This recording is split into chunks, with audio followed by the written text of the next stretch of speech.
Beautiful day, just fishing off the boat with Daniel. He's getting his line ready to go in the water. A few kahawai jumping up. I'd expect to catch a fish just about on the first cast out here because it's just happening. There's birds all around us. Let's see how long this takes. Just going to wind through, waiting for a strike. There's birds all around. There's got to be kahawai under there, eh bud? Like I reckon. We're getting stuff rising. Waiting for a strike. There we are. There you go, mate. Look at that. Oh, first strike. What do I say? And I'll come back and he'll hit it again. You watch. There we go. Back on again. Not a big one. Not a biggie, but a fishy's coming in fast. It's going to be a good day, bud. I'm going to pull this guy straight up into the dinghy. Oh no, he's come alive. Oh, he might be a bit bigger now. It's going to be good fishing. Oh shit, he's gone on the dinghy. There he goes. I suddenly realised he was hooked. I'm using a 5-pound trace. Look at that. There he goes. Just like that. There'll be plenty more too. We'll eat well. We've been fishing all day. A really good day's fishing. We've got fish for everybody. This is a good kahawai. Just a nice size eating one. Not too big, not too small. I've tried to bring him up now without bloody losing him. You were lucky, Clay. You were lucky. How about that, eh? Nice little fish. I'm going to bleed him out and I'm going to make him into sashimi. But we're going to let them sit in the fridge for about 2 or 3 days because that solidifies it. Most of this I'll be giving to other people, some for Dad, some for Awi. Daniel will be feasting on it for a few days, eh Daniel? That's right. We've got about half an hour of sunlight left. It's a beautiful time in the evening. It's very easy if I want to see my girlfriend. All I got to do is catch some fish. And she comes.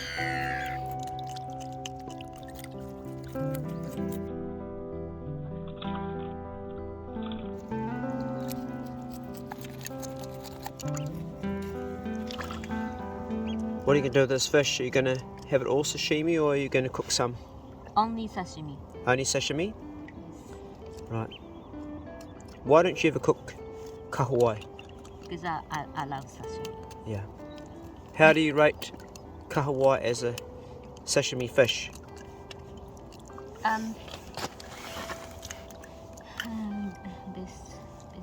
The best? Best fish in New Zealand. The best fish in New Zealand? For sashimi? Yeah.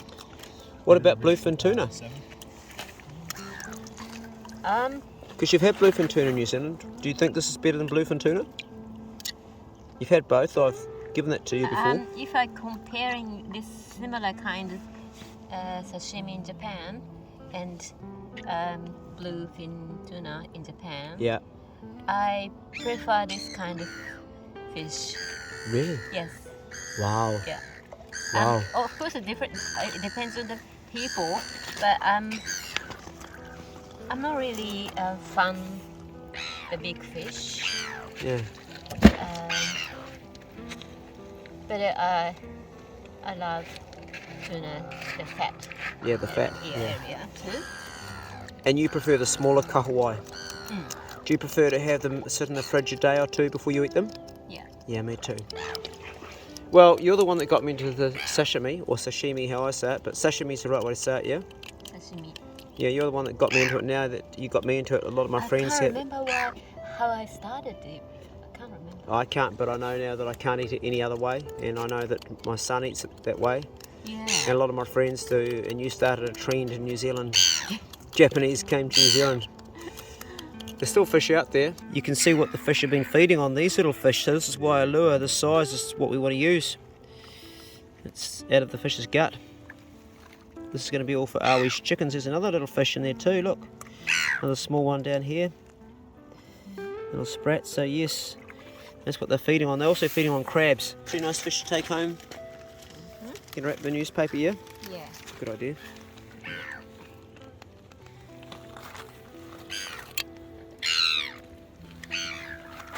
It's a good market to come to, this market, eh? Place fish market. Yeah. So this week, tell me what you've had from me. You've had tar meat, a whole pig. You had kahawai yesterday and kahawai today. You don't need to go to the supermarket. No, need the veggies. Any veggies? Well, I've got a garden too, you know. I have to go to shop at your place. Yeah. All right, sweetheart, that's for you. Thank you. You enjoy. You enjoy the fishing? Oh, great day. Really enjoyed it. Fantastic. Very Yeah. quiet all day. Quiet. Yeah, it's quiet.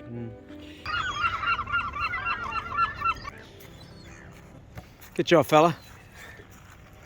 Sweet. 12 in total. We've given Awi 4, I think, so that's a win.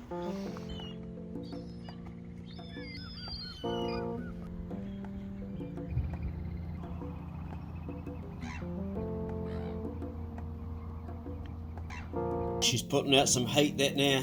It's only a little fire, but geez, it puts out some heat. We kind of need it too. We're on the houseboat. I'll show you what's out the window out here. There's an absolute low tide right now. And that's what you get. You get the mud flats.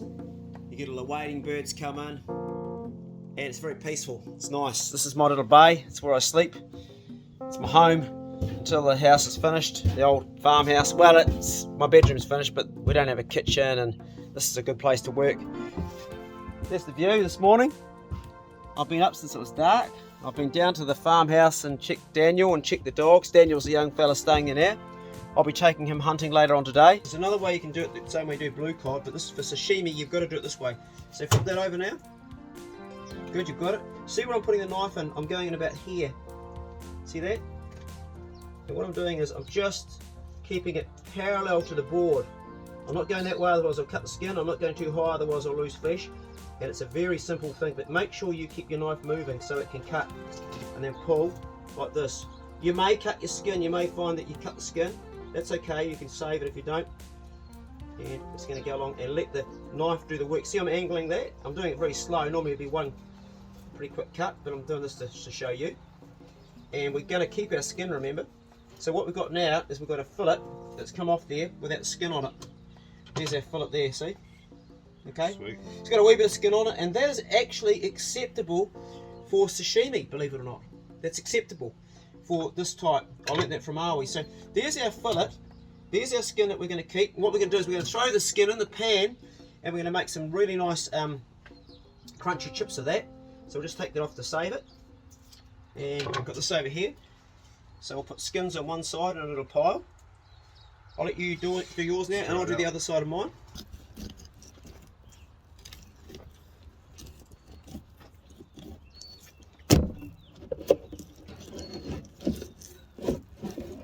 So I could do with a bit of a touch up.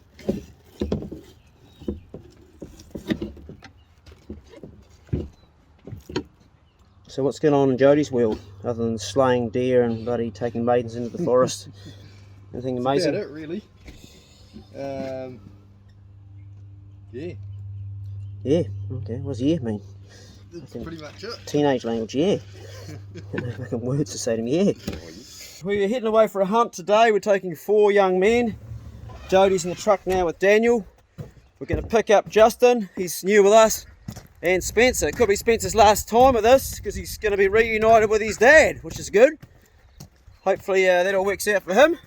So we're going to kind of miss having him on our further hunting because he's been with us now for a year. Howdy. It's trouble himself. Jodie's just got back from a very successful mission. Got all 4 dogs in the back. Got our elf gear packed. And we're going to go into forestry. And I'm probably going to give Spencer the choice of where we go today. Because it's his last hunt with us. That'd be the idea. Just say, mate, where would you like to go? What we do know is the good boar we were onto last time, it was 176 pound and somebody got it the afternoon after we lost it. We had it, stopped, but someone else with better dogs than us, and that's the only way you can say it really, isn't it, mate? Stopped it. What dogs did we have last time? Did we have, I don't think we had Pacey. We had B and Big. Oh yeah, we only had a second dogs. Just sat there and looked at it. Yeah, they sat and looked at it, yeah, right. Because Pace and Poe were ripped up then, weren't they? Yeah. Yeah, so we only had 2 average dogs. Oh yeah, we have. So we got Jodie, Daniel, Justin's here, and where the hell is bloody Spencer? He's late. Yeah. It's his last time with us, so we're going to forgive him this time, but he's a good 15 minutes late.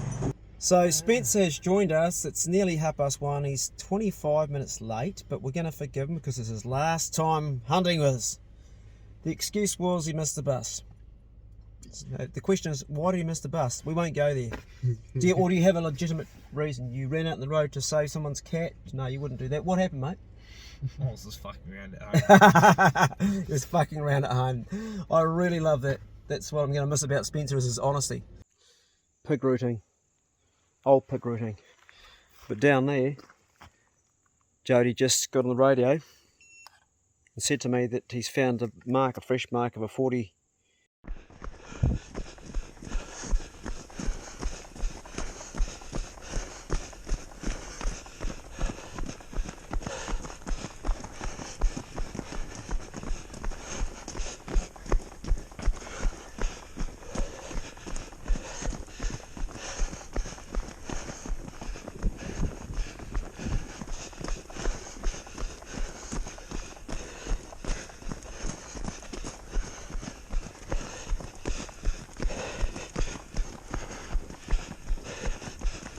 Come on.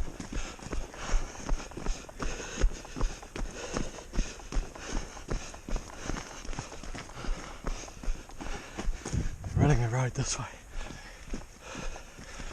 Oh, what the fuck?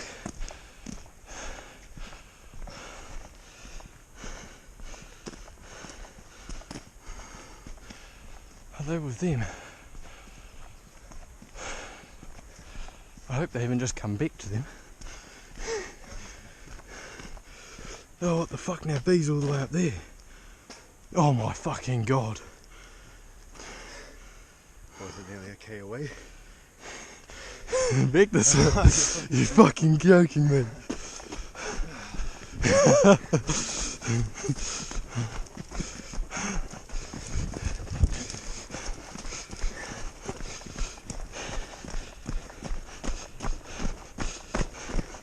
We're just going to keep going this way now. I'm not fucking round for that pig. This is why you don't smoke, bro. Yeah.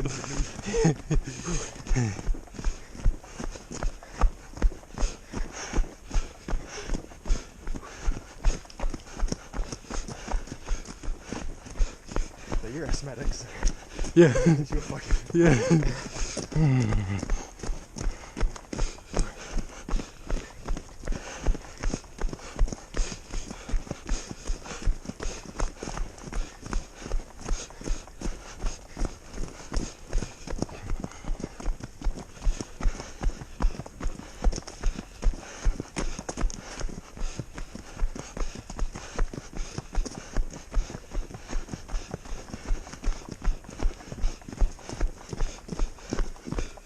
Oh, you're fucking kidding me. Fuck it. We're going. He's going back and down that way. Just wait, just wait. Gotta fucking jump on it. Gotta fucking jump on it.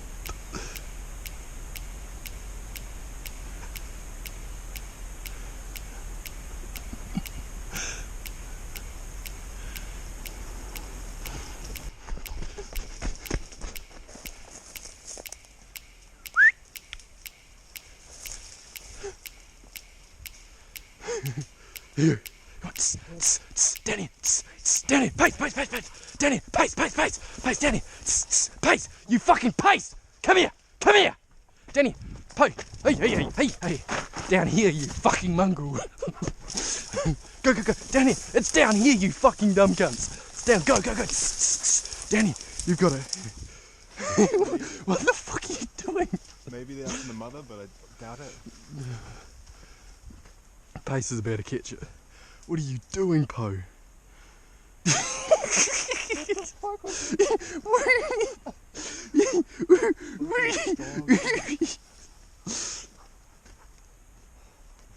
Pace is about to catch it. That was fucking funny. I was expecting to catch that. I was just slowly pulling my knife out just in case he grabbed it. Sure you probably would have done. Fuck, that was funny. Got a pig! We've got a pig, boy!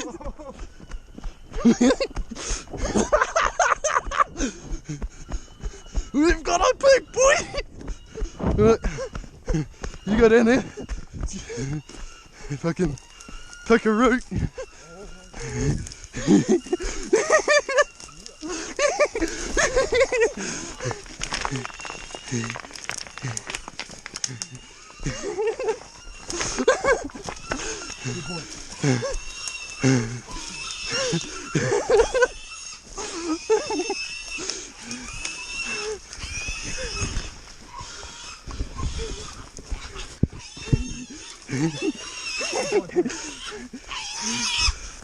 Alright, now put your knife away. Go and grab it.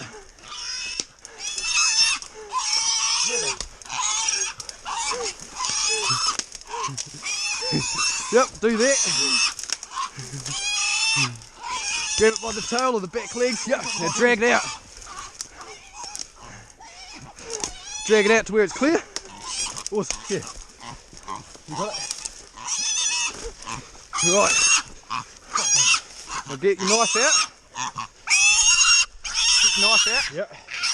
And stick it in there. Yep. Yep. Keep going, give it a good wiggle. There you go, you fucking got it.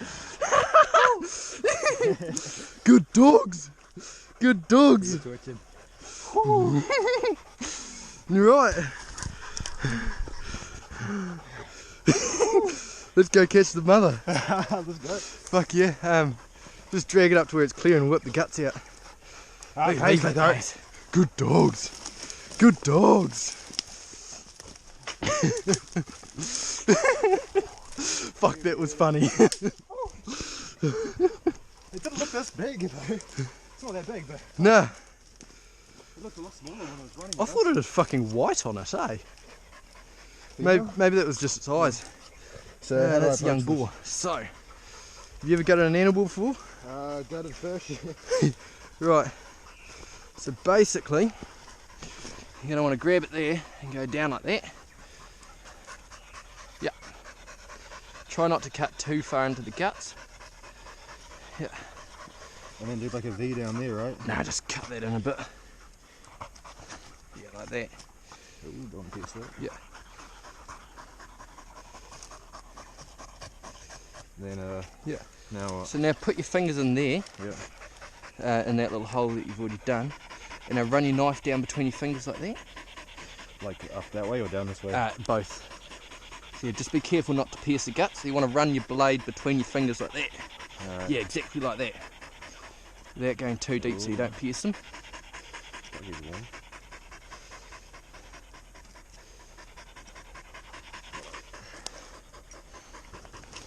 Come on, you know.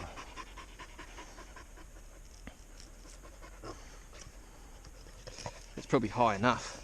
Alright, and then just pull out. Yeah, you probably want to take your gloves off unless you're happy to get them all Oh, dirty. I don't mind. Just fucking, yeah, reach in there. Sorry, yeah, what does you want? Just reach as high up. Give it a good old tug. Just feel as high as you can go and then just, the hot. yeah, just give it a good pull. There you go. Where's that cord there? Yeah, Fucking cow. you can sort of get it in one, yeah. It's all that tripe. Yeah. Yeah, no, I regret having the gloves on. There's a bull sound. Fucking speed. Can I cut that? Yep, cut all that. Yeah, just grab the rest out. May as well cut that off. Right, Beauty. so I'll cut the arsehole out and just watch You got yours how I do that. Oh, I'll borrow that knife because mine's a bit big for this. I'm going to do a cut there. This is going to be a bit fiddly. His arsehole must be tight after all that. All that running was worth it. It's a lot easier on the bigger pigs Yeah, fuck, I can imagine. because you can get your knife in there without. Fuck, that was hard, guys. Let's check it. Yeah, you're recording good. Imagine. That's the most of it. Yep, it's it all out.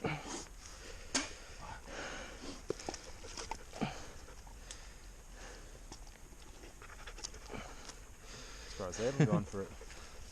Thank you. There's your pig. And there's your knife. Thank you. Don't forget that. I probably would have lived.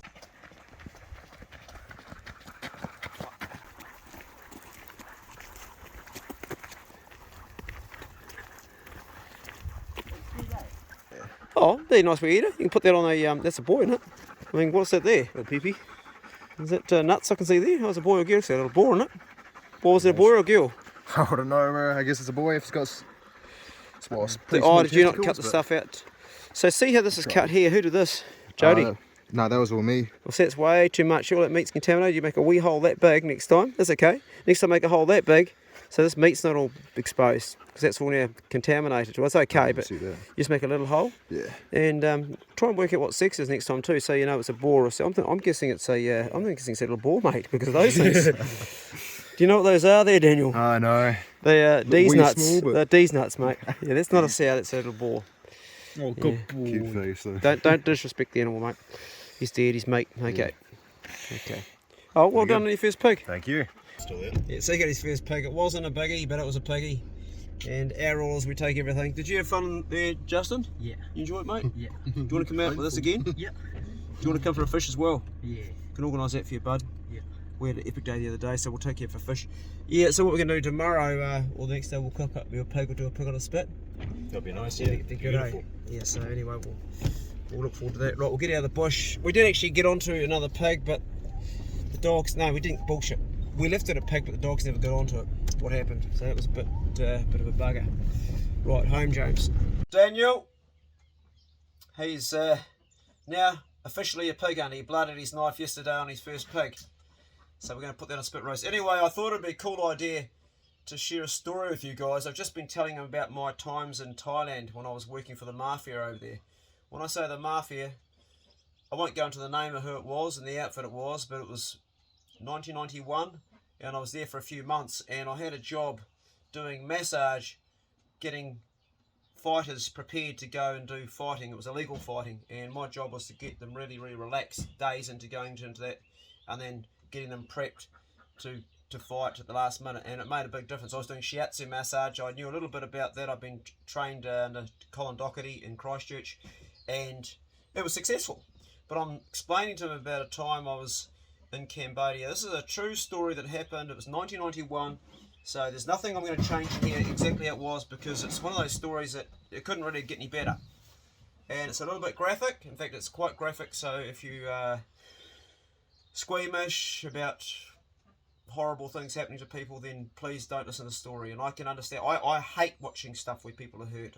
I don't like getting it in my email. I don't like, so long as if it's something that's funny and the person's laughing about it and they think it's humorous, then I'll post it. But if not, I'm just thinking about Ross the knife maker when my daughter threw a throwing knife. She threw this throwing knife, one moment please, this one here, and it stuck into his leg and Ross laughed. He thought it was funny, so I did actually post that because it was funny to him. But when someone's suffering, I won't post it up. Right, this story, we've got to go back to 1991. We've got to go to Cambodia, the island of Koh Chang. The girlfriend I was with at the time, my girlfriend, my big love, the one that broke my heart, she was a stewardess, an international stewardess with Lufthansa. I'd met her in Germany playing in the town of St. Ingbert on St. Patrick's Day earlier on that year. Actually, I tell a lie, it was 1992 this happened. It was the year after. Going back a lot of years, the old memory fades, but this actual story, I'll always remember it clearly. So, I was on Cambodia I got very sick. It turned out I had typhoid.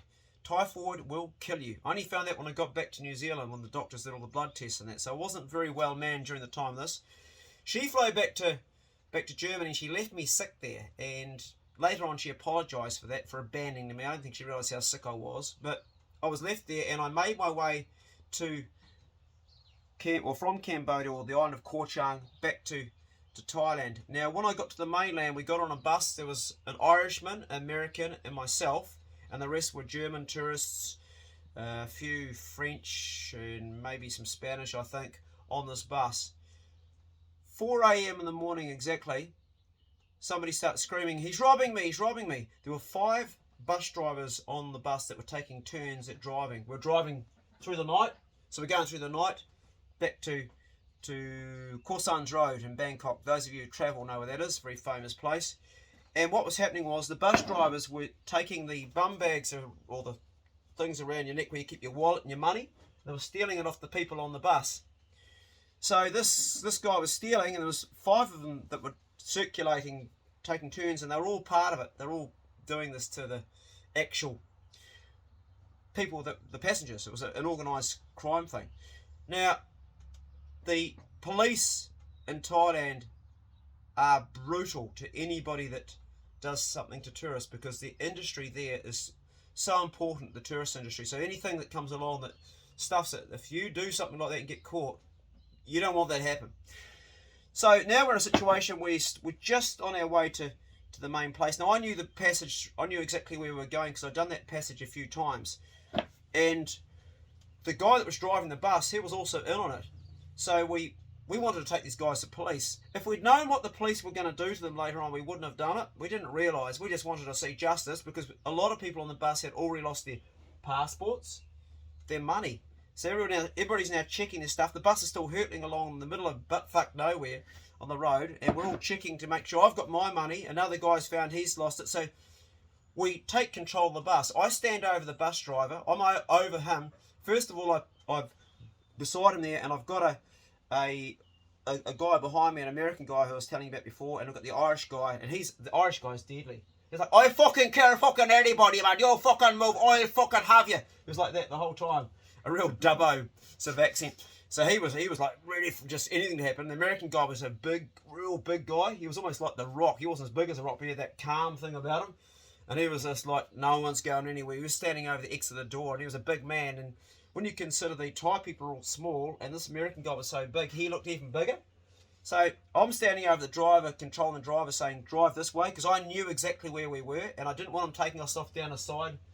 And there's the driver, there's a guy that's just been caught, and the Irishman's over him, and there's also 3 other drivers at the back of the bus, with everybody now looking at them, like giving them the evil look. Have you got my money? So the Irishman goes around the other 3 guys and searches them and starts pulling out wallets and stuff. And nobody had taken the whole bag. They're just taking the contents out of them, and starts reading out the names. So that's going on. He's got a flashlight he's holding. Didn't have a head torch, and he's reading out names to everybody. And we're getting everybody reunited with their stuff. So now we've got everybody's stuff back, and that took about half an hour. The stuff down, they'd completely robbed everybody. So we got to where the light was starting to sort of come through. We're moving along on the bus, and I'm still standing over the driver, threatening him.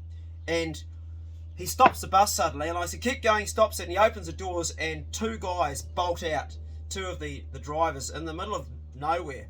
And the Irish guy tackles the last one around the neck and pulls him back, and literally drags him back up there. You fucking get back in here. And this guy's like, starts kicking, and the Irishman's got him, and he grabs his ear and sinks his teeth into it, and there's blood. It's like, oh no, don't do that. He pulls him back into the bus and closed the doors again. The other guy. So I've got the driver here, and the driver, I've actually just gone smack into him, because he's opened the doors and he's let his mates escape. So we're all getting a little bit, but the Germans on the bus are going, nine. They're like trying to calm us down, and they just want to let these guys go, and they want it to be peaceful. But the Irishman and the American, I mean, we're like, no, if these cunts aren't getting away with this is gonna. So what happened later on is I directed the driver to go all the way to Koh San Road. I was telling him where to go, standing over him. I remember it plain as day, this guy's shaking. And I said, you're going to stop right outside the police station. And that's what happened. He parked it in the street, and the cops all just came swarming out, because it was this big bus in a main, like a road. And they're coming out, and I've got this guy in a headlock, and he's looking absolutely terrified. And this cop comes running up to me, and I explain what's happened straight away. And the American guy explains, and the Irish guy's got these other guys. So we've ended up we've got 3 left. 2 have escaped.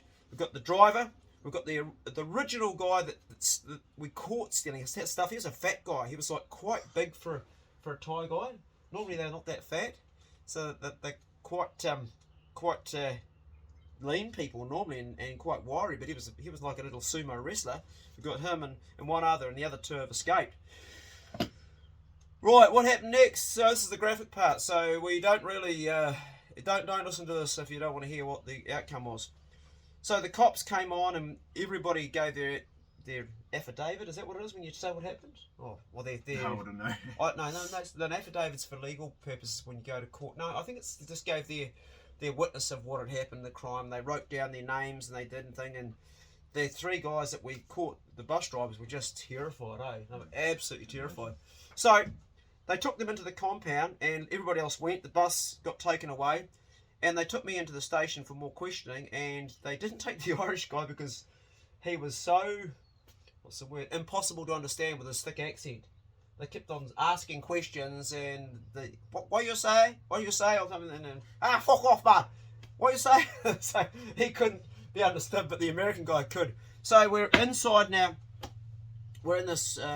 I'm in there, and the American guy's there. There was one other guy, I can't remember who that was, but in the office, and the main guy's writing stuff down, and he's got our details and all that there. And we're just going out. He said, "Thank you very much," and we're just going out, and then we hear this noise. It sounded like, if you imagine somebody with a hitting a sack of spuds with a bloody piece of metal, and I heard and I was like, "Fuck, what was that?" And the guy that's there said, "Keep walking." So we go out and we get outside the compound, and the American guy peels back the iron on the fence. He literally peels it back, and we see through a gap. And what they've got is they've got these three men lying on their backs, and they've got a big long one of those big bench chairs that you sit on, and they've got the hands tied on their back, and they've got their legs up, and there's a guy breaking their legs with a big pole, and there's bits of bone shard, and these guys are crippled for life. They're starting on their knees and they're going down to their ankles, and they'll never walk again. That basically, and it's horrible. And I'm like, oh no. So what they were doing is they're setting a precedent. If you steal off tourists, this is what happens to you. And I couldn't watch it. And the American guy was looking at it, and he was like just spellbound looking at it. I said, "Come on, man." I couldn't pull him away. I don't know what he was thinking. And then he was stunned. And I said, "Okay." He said, "Man," he said, I wouldn't have done this if I'd known that was going to happen." I said, "Me neither. I just thought that they'd get a fine. I didn't think this would happen." So that was one of my many experiences.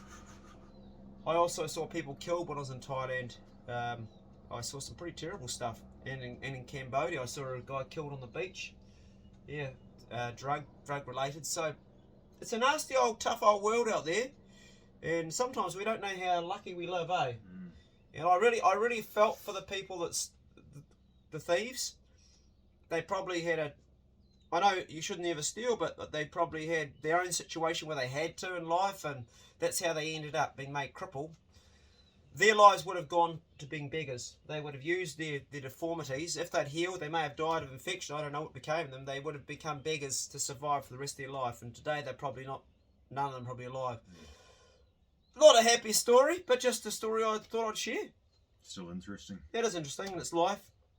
I've just been telling Daniel some of my experiences, my early days when I used to hang out with a lot of darker characters and people, and how I learned a lot about the psyche of the human mind and what men can withstand and what happens in the really worst situations, how the bones of who you really are comes through. I'm not talking literally, but that your strength comes through when you really have to shine to survive. And I've seen some amazing...